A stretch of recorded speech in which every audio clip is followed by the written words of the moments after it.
They say timing is everything. That one decision, one moment, one choice can change the entire trajectory of your life. And they're right.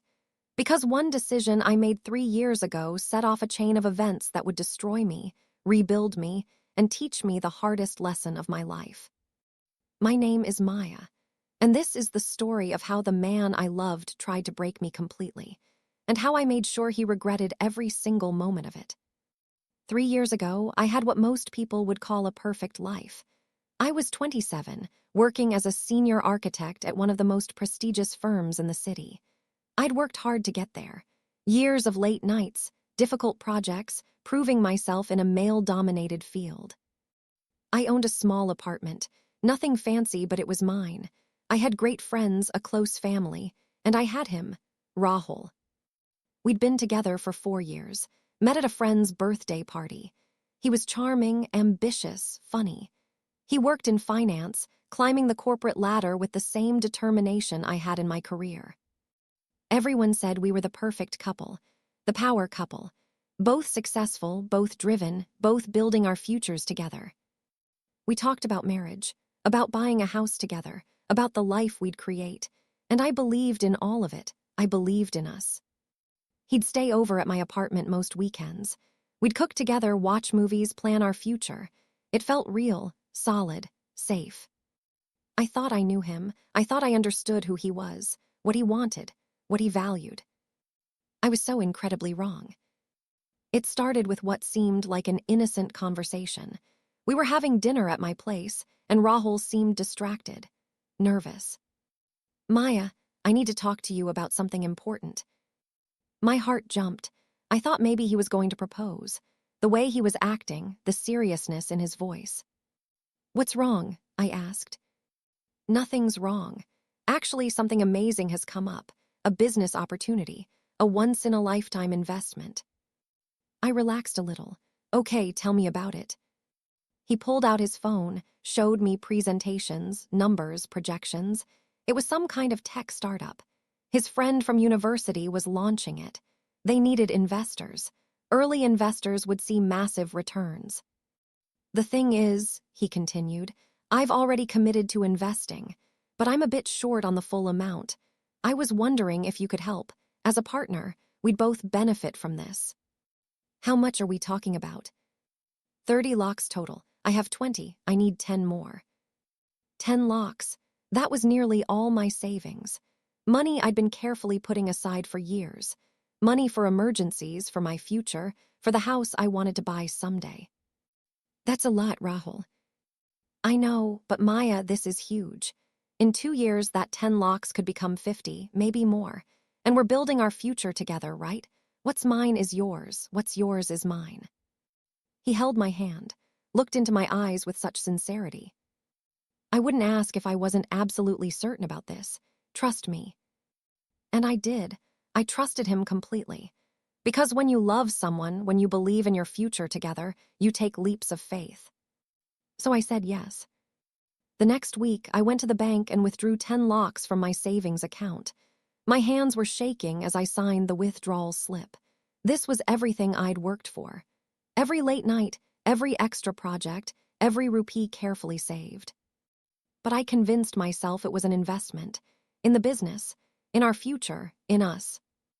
Rahul was waiting outside the bank. When I handed him the check, he kissed me. "You won't regret this, Maya. I promise. We're going to be so successful together." "Should we get something in writing? A contract or agreement?" He looked hurt. "Maya, we're partners. We're going to get married. Do we really need legal documents between us? That feels so cold." I felt guilty for even suggesting it, like I didn't trust him, like I was being overly cautious. "You're right, sorry. I'm just being careful." "I know, and I love that about you, but you can trust me. I'd never do anything to hurt you." He deposited the check that same day. The money was gone, transferred to some investment account I never saw the details of. For the first few weeks, everything seemed normal.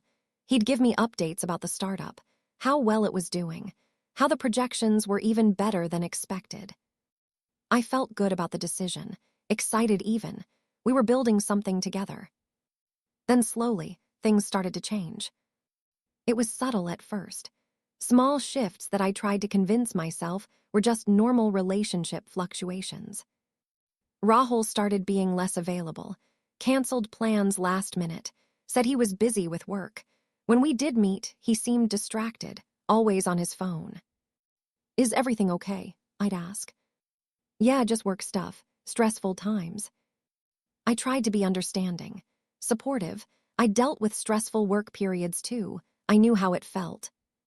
But then the updates about our investment stopped. When I'd ask about it, he'd brush me off. "It's going fine. Don't worry about it." "Can I see the latest reports? I'd like to know how our money is doing." "Maya, you're not a finance person.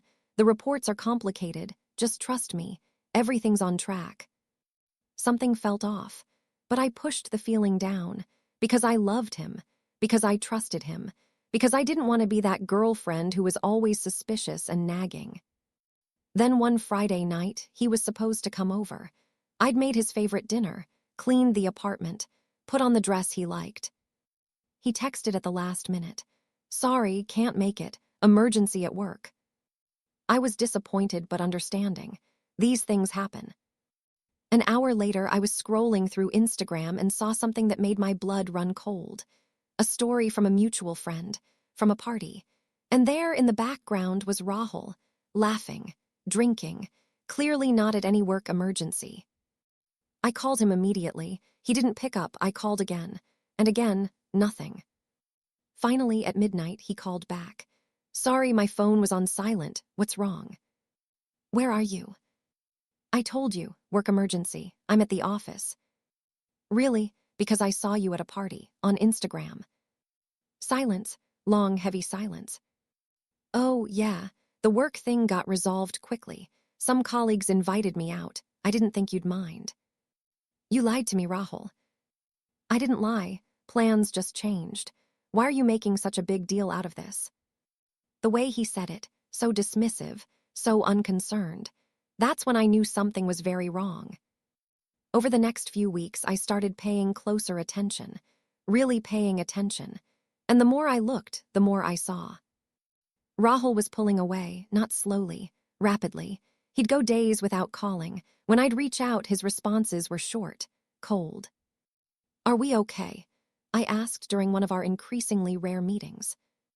"We're fine. Why do you keep asking that?" "Because you're different, distant, and you won't tell me what's going on." "Nothing's going on. You're being paranoid." But I wasn't paranoid. I was observant, and what I was observing terrified me. I decided to do something I'd never done before, something that felt like a violation but also like survival. I checked his social media more carefully, looked at who he was following, who was commenting on his posts.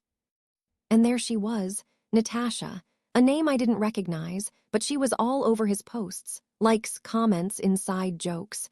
And when I clicked on her profile, there were pictures, recent pictures, of them together.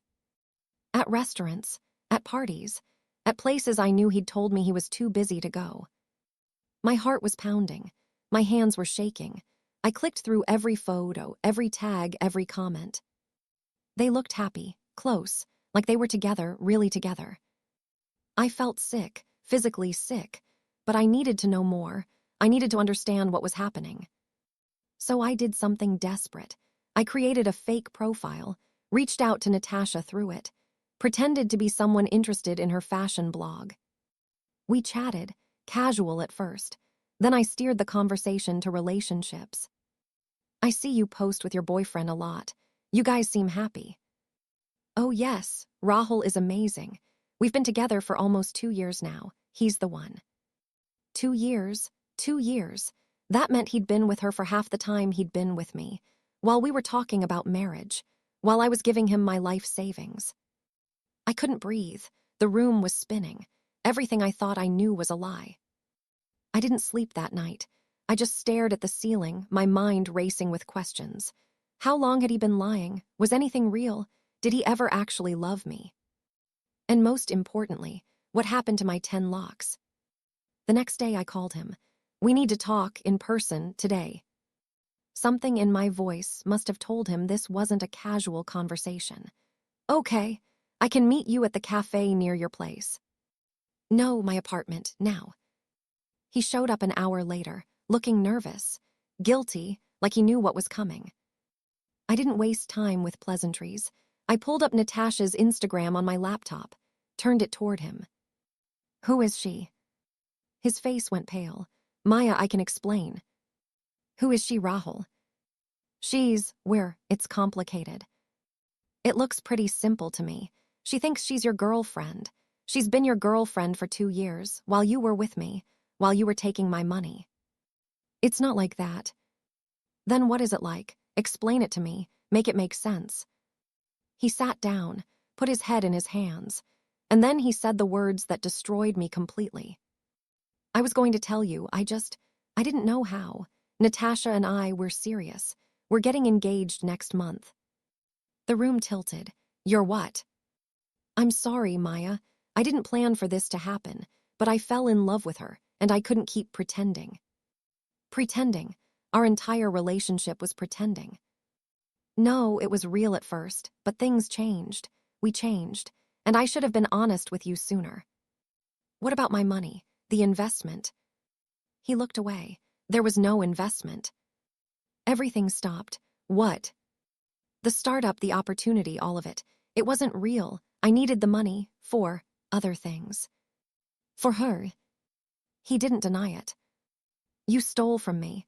You lied to me. You destroyed our relationship for someone else and you stole from me. I'll pay you back, I promise. Just give me time. I stood up. Get out. Maya, please. Get out of my apartment, now. He left, and I collapsed on the floor, crying harder than I'd ever cried in my life. The next few days were the darkest of my life. I couldn't eat, couldn't sleep, couldn't focus at work.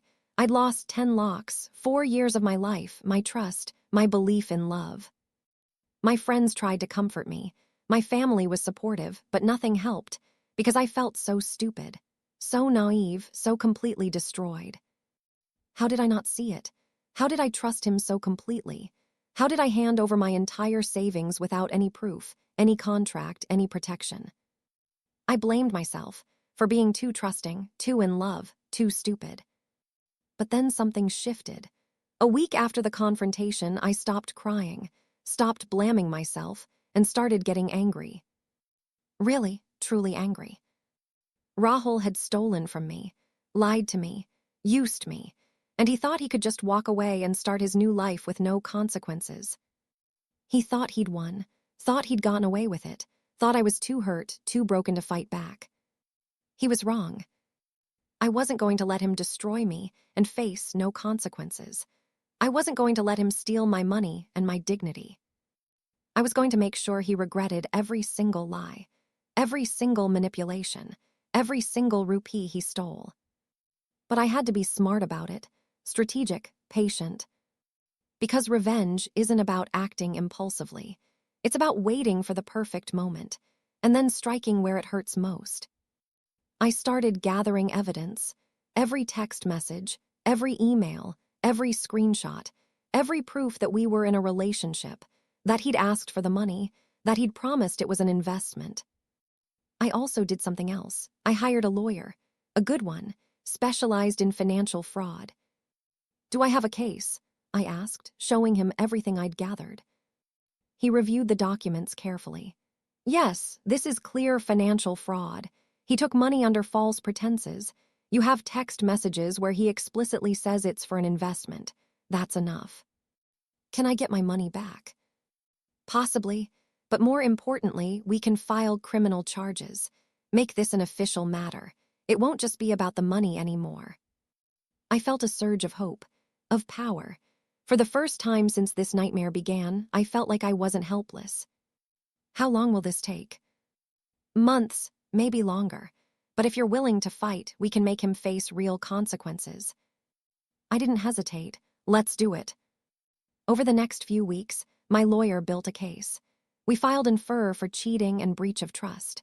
We filed a civil suit for recovery of the money.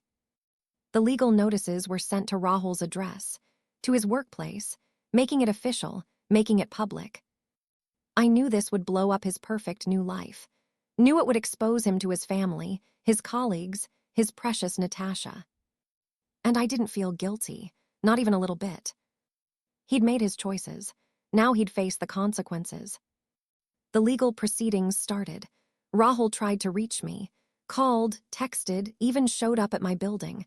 I had everything documented. My lawyer handled all communication. Please drop this case. We can work something out privately. My lawyer's response was simple. Pay back the full amount plus interest and damages. Otherwise, see you in court. He didn't have the money. Because he'd spent it all. On Natasha, on their lifestyle, on playing the rich boyfriend. As the case proceeded, things started falling apart for him. His company found out about the legal trouble, fired him. Financial fraud charges aren't a good look in the finance industry. His family found out. Traditional, conservative family who were horrified, not just about the fraud, but about the fact that he'd been living a double life. And Natasha, she found out everything, that he'd been with me while with her, that he'd stolen my money, that he wasn't the successful, honest man she thought he was. She broke off the engagement, publicly, on social media, making sure everyone in their circle knew what kind of person he really was. Rahul's perfect new life collapsed like a house of cards. His job, his relationship, his reputation, everything. Meanwhile, I focused on rebuilding, went to therapy, worked on healing, poured myself into my career, got promoted to project lead on a major development. Slowly, I started feeling like myself again. Stronger, wiser, more careful, but not broken. 6 months later, we reached a settlement. Rahul didn't have the full amount, but his family, desperate to avoid the criminal charges going to trial, helped. I got back 8 lakhs, not the full amount, but enough. More importantly, Rahul had to sign a public admission of fraud. It went on record, permanently.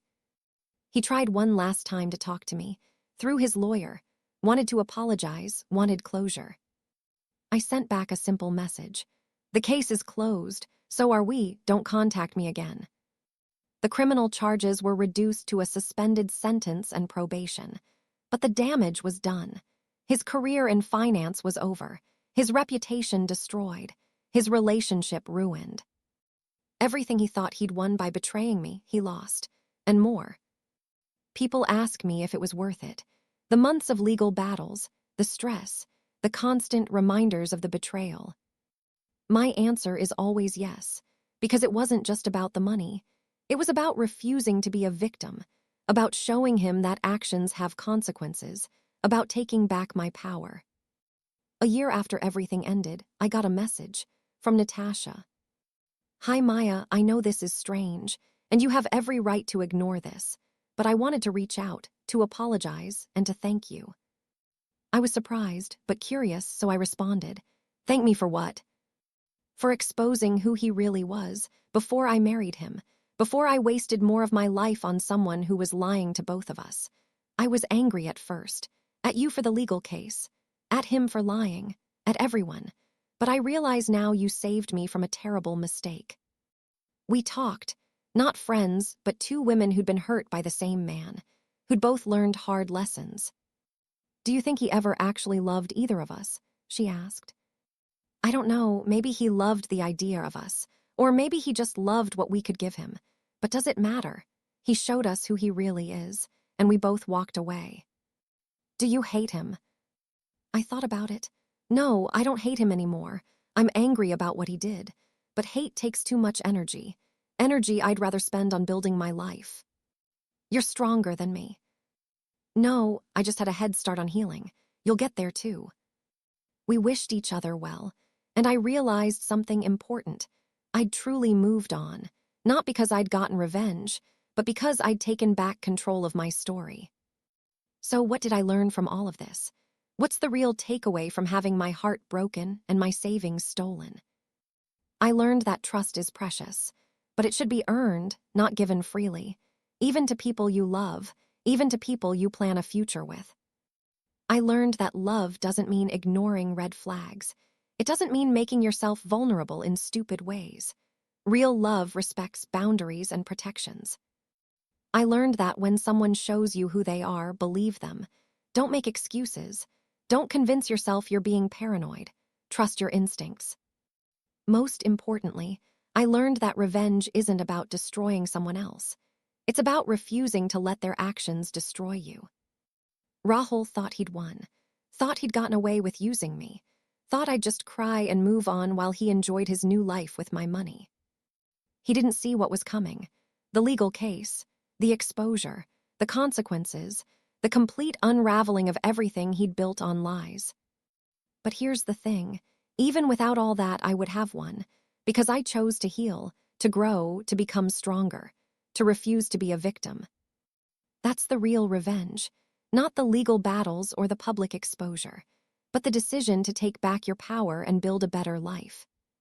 These days, I'm careful. I have contracts for everything. I protect my finances. I trust slowly and verify constantly. Some people say I've become too guarded, too cynical, but I disagree. I've become wise. There's a difference. I still believe in love, in partnership, in building a future with someone, but I also believe in protecting yourself, in being smart, in never again handing over your entire life to someone just because they ask nicely. Rahul taught me the most expensive lesson of my life, but it was worth every rupee, because I'll never be that naive again, that trusting, that vulnerable. And I'll never again let someone think they've won when they've actually just started their own downfall. To everyone who's been lied to, who's been used, who's given everything to someone who gave them nothing back: get angry, but don't stay angry, get smart. Document everything, protect yourself, fight back legally if you can. But most importantly, don't let their betrayal define your future. They thought they won. Let them think that, while you quietly rebuild your life into something they could never touch.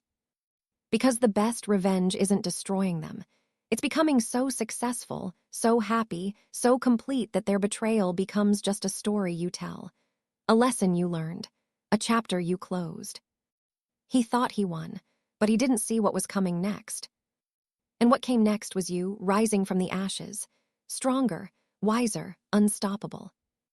That's how you really win.